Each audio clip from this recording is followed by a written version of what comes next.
po, once again, welcome back po sa ating channel and then thank you very much at patuloy tayong sinusubaybayan ng ating mga subscribers.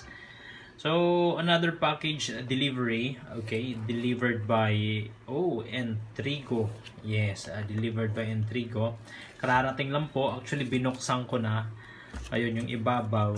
Okay, para di tayo mahirapan sa pag-cut kasi nung mga previous unboxing natin, nahihirapan ako mag-cut using a cutter and then at the same time nagvi-video.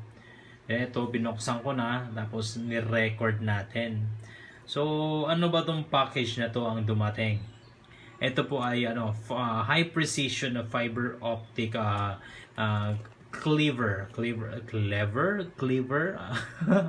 I don't know kung ano ba yung tamang pronunciation nito, but cleaver ata, okay? Ito po yung ginagamit para putulin ang ating fiber optic bago po natin ma-terminate o malagyan ng mga terminating connectors, okay? So, ito po yon, kaya nagka-interest akong bilhin to sa Shopee kasi nga may SPay later sila na option na binigay, 3 months to pay.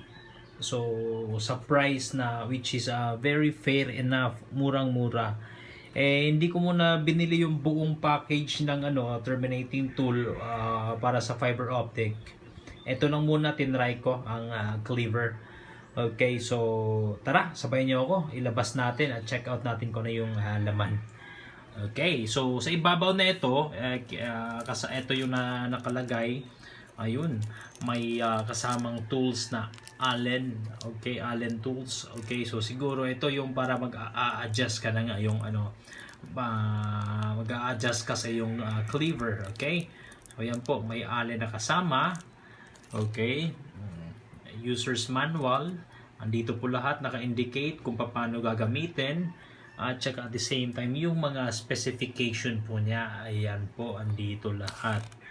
Okay, so far, ito lang yung nakalabas.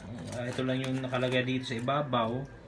Kaya set aside muna natin yan. Labas natin yung actual unit. Okay, yan. Nakabag siya. Go, maganda to. Pwede palang ilagay mo sa yung belt. Ayan, sa belt mo ng mga tools mo. Ayan, habang may ginagawa ka. At least naka-belt lahat at secured. Alright. Buksan natin.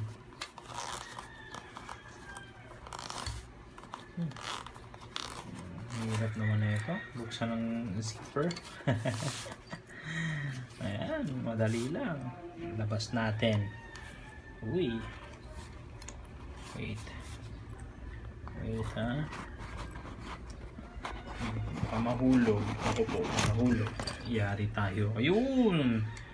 Ito po ang actual unit fiber cleaver FC-6S.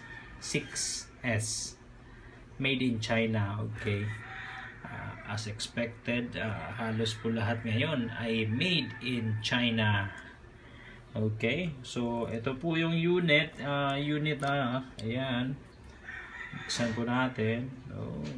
Malit lang. Pero maganda mabigat. Metal siya. FC-6S. Ayan. Ayan po yung niya. Parang yung sukat po ng fiber optic. Diyan po nasusukat lahat kung ano yung kailangan mo na measurement. Okay. Tapos ano to?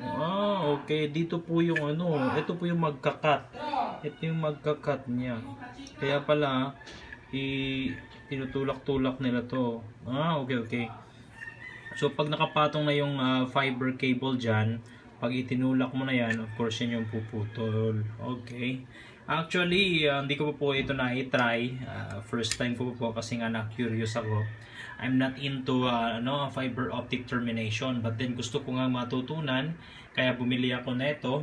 And then bumili din ako isang roll ng 305 meters na fiber cable. Okay, i-terminate natin yan. Pati yung mga connectors, bumili din tayo soon, and maybe after a few days darating yon, and that's gagawa ko separate video kung paano mag-terminate ng fiber optic for the very first time. Okay, kaya gusto ko sabayan nyo ako kung first time kong i-terminate yun. Tulungan nyo ako, sabayan nyo ako, at saka pag mayroon kayong major correction at saka comment, of course, drop nyo lang sa comment section. Ayan, eto, successfully nakarating ang ating item. So thank you very much po. Ito po yung mga good thing na naidudulot ni Shopee. Nasa Shopee yan. Okay, so thank you very much. Hanggang dito na lang po. End natin ang video with a message saying practice and make sure you do it yourself. Bye for now.